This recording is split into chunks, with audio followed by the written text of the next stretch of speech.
Welcome to Phone Transformer. Today I'm going to show you how to delete a number from an Android phone so you can keep your contact list clean and organized. So now let's get started.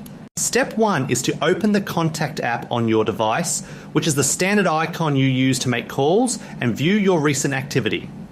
This app is the primary gateway to your contact database and is located right on your home screen for quick access. Step 2 requires you to choose a number you want to delete by scrolling through your contacts list or your recent calls log.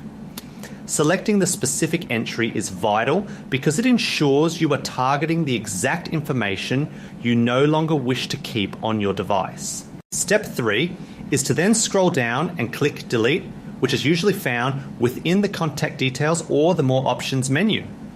This command tells the phone to remove the associated name and digits from your active directory so they no longer appear in your list. Step 4 is to tap on Move to Trash to confirm that you want to send this specific contact to your phone's temporary storage folder. This is a helpful security feature because it removes the number from your view while giving you a short window to recover it if you made a mistake. Thank you for watching, and please subscribe to the channel for more useful Android tips.